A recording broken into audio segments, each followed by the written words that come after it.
Salut à tout le monde et bienvenue dans la deuxième partie de notre tutoriel dans laquelle vous montrer comment mettre en place le système d'articles en PHP. Dans la première partie, nous avons mis en place le système d'ajout et le système pour afficher les articles au niveau de la page d'accueil. Dans cette seconde partie, nous allons tout simplement mettre en place le système pour modifier et supprimer nos différents articles. Ceci correspond aux différents fichiers que nous avons mis en place lors du premier tutoriel. Si vous n'avez pas vu, je vous conseille de passer par là avant de revenir ici, sinon vous n'allez rien comprendre. Nous allons nous rendre dans notre fichier header.php. Ensuite, nous allons rajouter le lien pour modifier et supprimer les articles. Modifier ou supprimer tout simplement. Au niveau de l'attribut href, nous allons tout simplement passer en paramètre la variable action qui sera égale à modify underscore delete.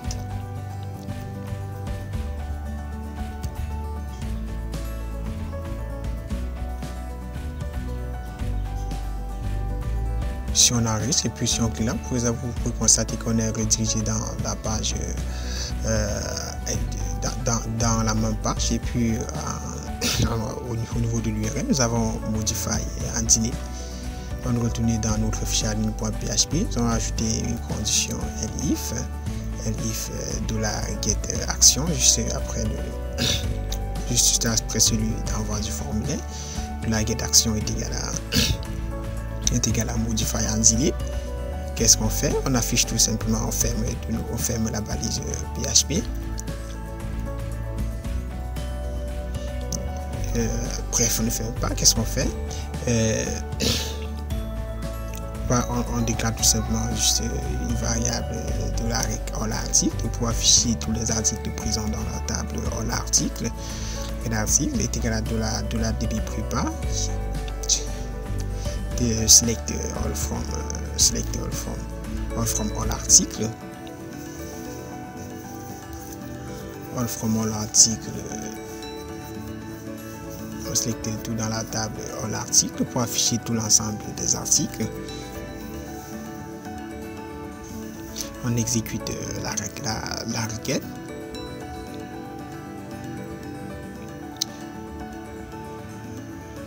Ensuite, on déclare une boucle tant que $réponse est égal à $all article. L'article fetch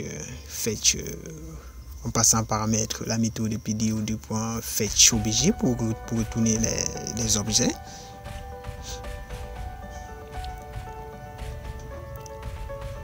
Ensuite, on ferme tout simplement la balise PHP et on l'ouvre de nouveau.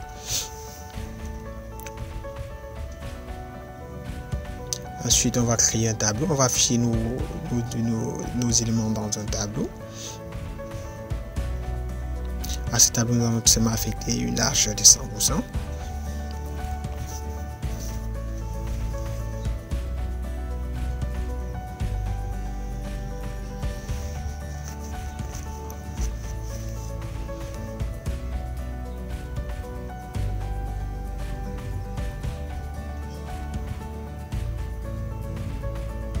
Ensuite, nous allons créer une ligne de tableau.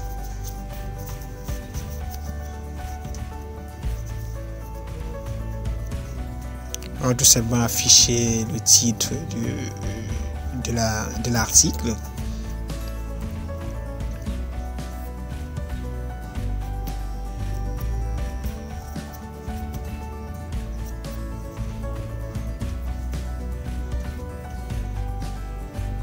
À côté du titre, nous allons tout simplement afficher le bouton pour modifier et le bouton pour supprimer. Le principe est simple, on affiche d'abord tous les articles dans la table l'article, et juste à côté de chaque article, on ajoute tout simplement le bouton ajouter et le bouton supprimer. Si on actualise, on dit que la variable $db est indéfinie à la ligne 56. Je pense que nous allons tout juste coller la ligne d'importation de notre fichier database.php. Si on actualise de nouveau, on dit que la propriété de la titre n'est pas définie. C'est titre, autant pour moi, c'est nos non-titres. Si on actualise, pouvez constater que vous avez l'ensemble de nos articles. Juste à côté, vous avez le bouton ajouter, le bouton supprimer. Je ne sais pas ce qui ne va pas. Bon, nous allons un peu essayer de gérer l'affichage, d'afficher quelque chose de plus ou moins un peu plus propre, comme toujours.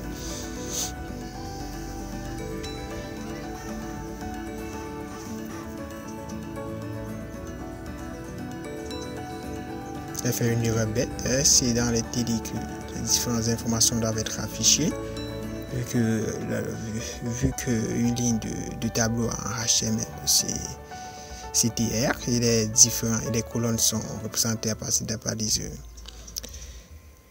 TD.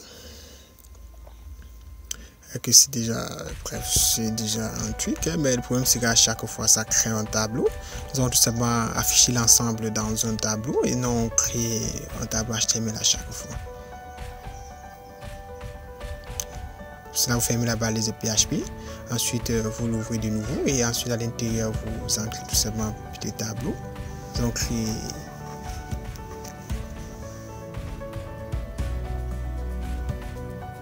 vous fermez la balise PHP, vous l'ouvrez de nouveau. À l'intérieur, vous entrez table, on enregistre. Si on actualise, vous pouvez constater que c'est maintenant plus présentable. Au niveau du lien modifié, nous allons ajouter tout simplement une action. Nous allons passer par l'URL, la variable action. Et puis nous allons entrer delete. Ensuite, nous allons aussi passer aussi en par URL la variable de l'action qui sera égale à modify. Je crois que j'ai inversé les rôles, c'est plutôt modify au niveau de modifier et delete au niveau de supprimer.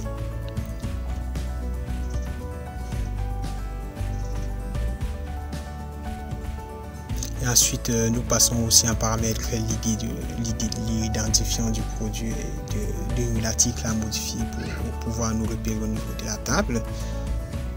La réponse est tout simplement ID. Passons aussi en paramètre la variable de l'identifiant de l'article. Je pense que là c'est suffisant. Si on actualise la page et qu'on clique sur supprimer, vous pouvez constater qu'on récupère l'identifiant au niveau de l'URL. Nous allons directement gérer la partie. Nous allons d'abord commencer par gérer le bouton de suppression. Et pour cela, nous allons tout juste descendre juste en bas. On dit F, sinon la variable else $_get action est égal à delete. Si $_get action est égal à delete, comme vous pouvez le constater au niveau de l'URL, qu'est-ce qu'on fait?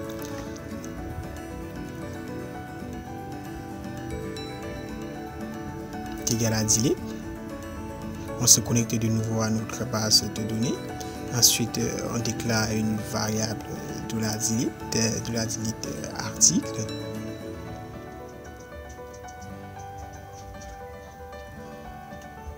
Article est égal à $db prépare. Nous allons supprimer à partir d'une variable, à partir d'une requête préparée.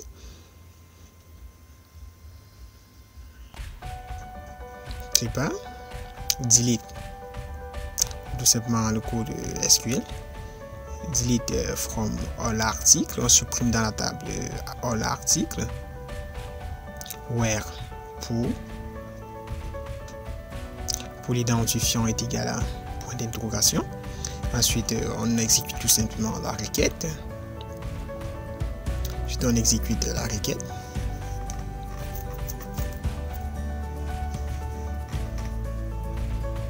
Execute.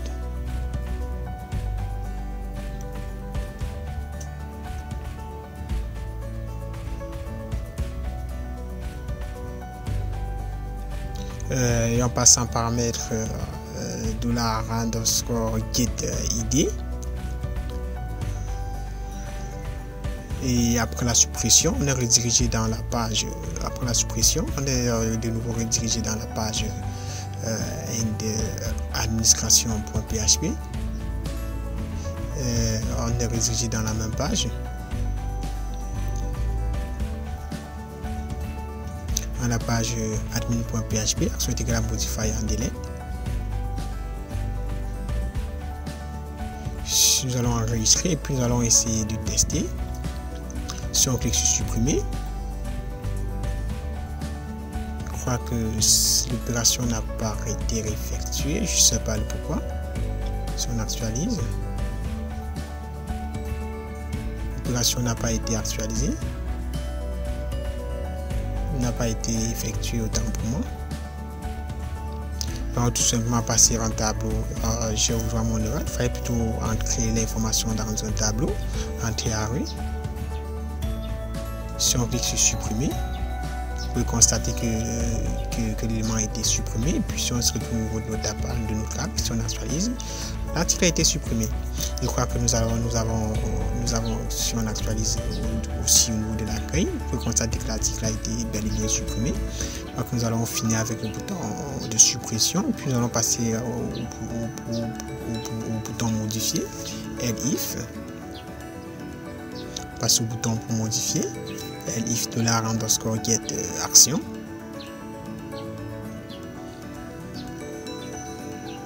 Est égal à modify. Puis là, $get action est égal à modify.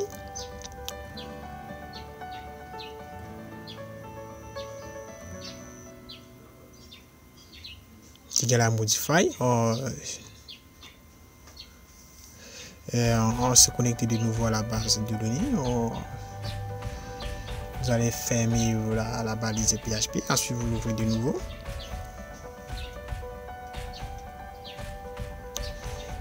Qu'est-ce qu'on fait? On va d'abord pré-remplir les différents champs.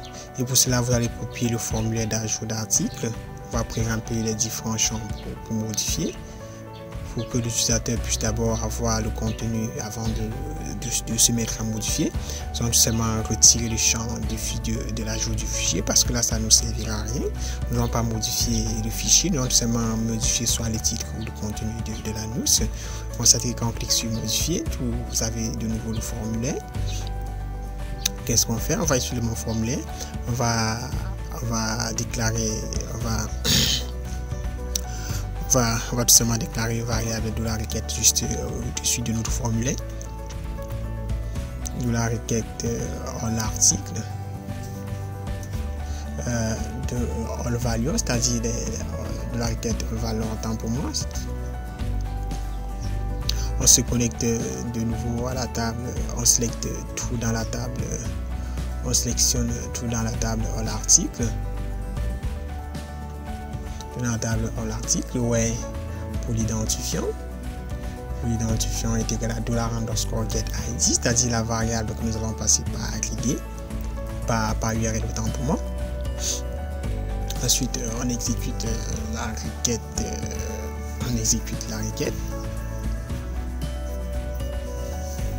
Et juste dans l'exécution, on passe en paramètre un tableau qui va récupérer $_get, c'est-à-dire la valeur ID qui a été envoyée par l'URL pour nous récupérer au niveau de la base de données.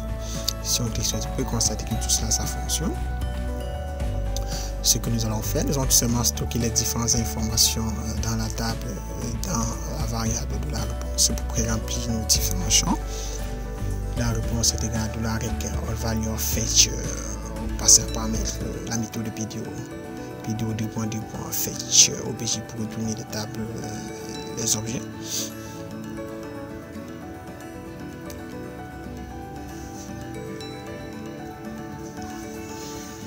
Et ensuite, au niveau, nous allons retirer l'attribut placeholder.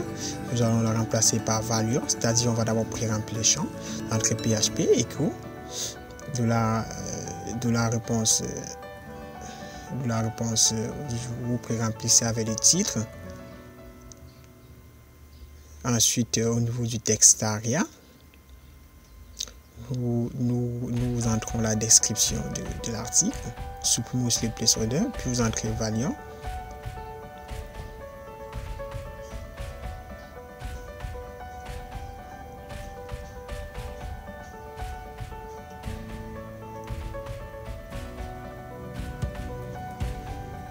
PHP, mon echo Valiant.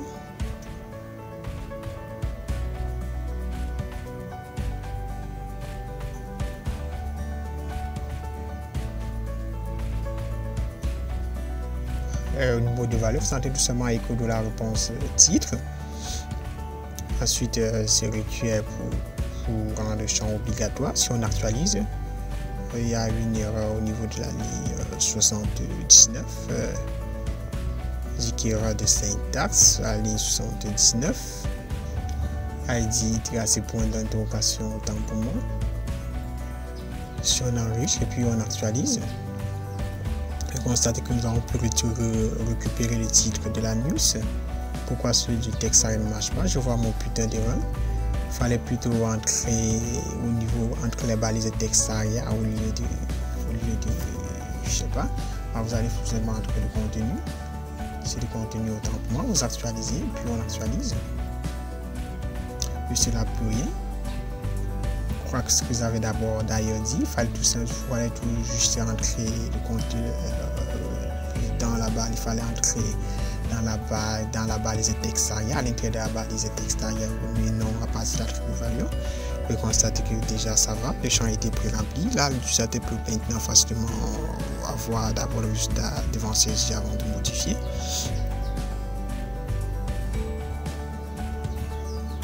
Je vais modifier. Vous pouvez constater que les champs sont pré-remplis avant la modification. Je pense que ça va. Nous allons maintenant enregistrer les informations dans la table. Nous allons tout simplement modifier les informations si l'utilisateur clique sur le bouton modifier. Pour cela, on dit if set si l'utilisateur, si la variable de la underscore post submit existe.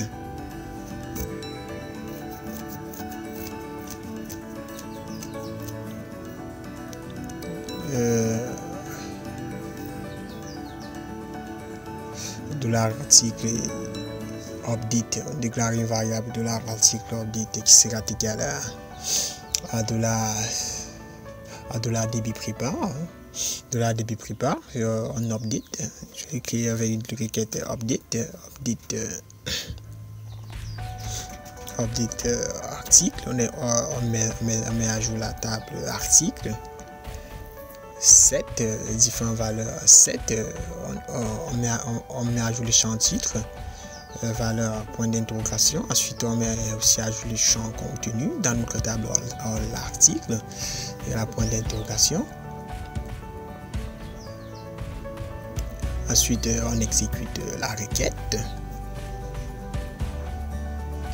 et on entre en paramètre rentable de données qui va d'abord récupérer, on va extraire la variable de la poste pour essayer de retirer le contenu de la variable de la poste et les utiliser directement comme des variables simples.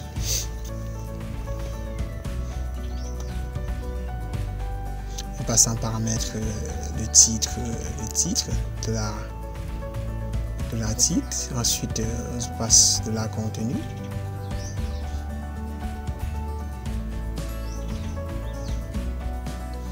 Puis on enregistre et puis après la modification on est de nouveau redirigé dans la page, on sera redirigé dans la page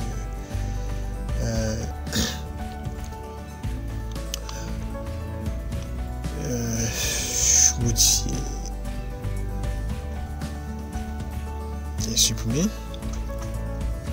Nous allons essayer de texter les choses et puis nous allons tout juste essayer d'ajouter le contenu. Si on clique ici, nous allons ajouter, on modifie le champ. Ensuite, on clique sur valider. Voir qu'il y a une erreur. Vous avez une erreur à la ligne 82. À la ligne 82. On passe au niveau de la ligne 82.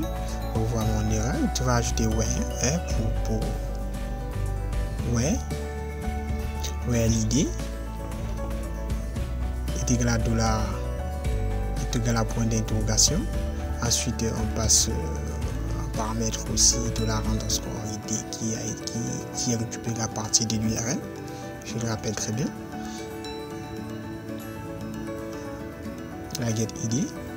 Je crois que là ça c'est bon. Nous allons enregistrer de nouveau notre fichier.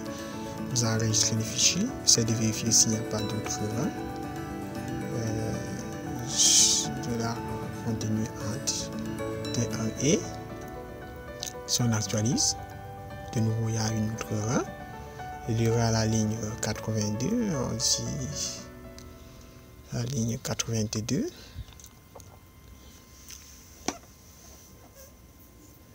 On retourne dans notre fichier. Au lieu de ces points virgule, autant pour moi, c'est une erreur bête, virgule, et puis on actualise. Je crois que tout fonctionne à merveille. Si on retourne dans la table ceci, vous pouvez constater que tout a été mis à jour. Cela fonctionne.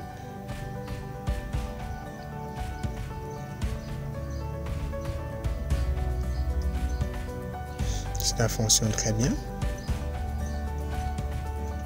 Cela devrait fonctionner. Ben voilà, c'est juste que ben voilà, je peux actualiser la page index PHP. Tout fonctionne à merveille.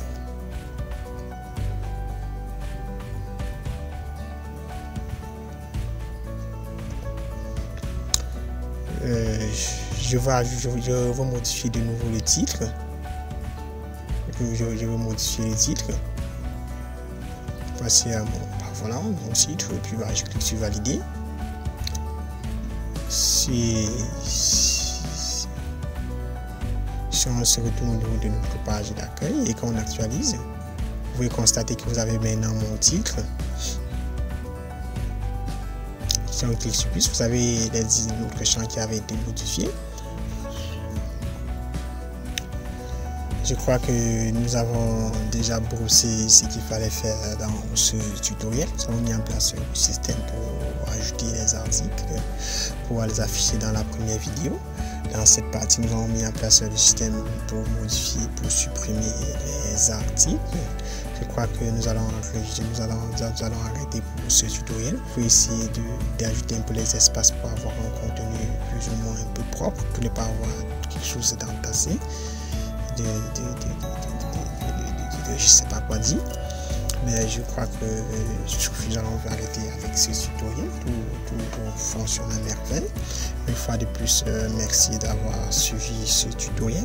N'oubliez pas de liker et de vous abonner à ma page.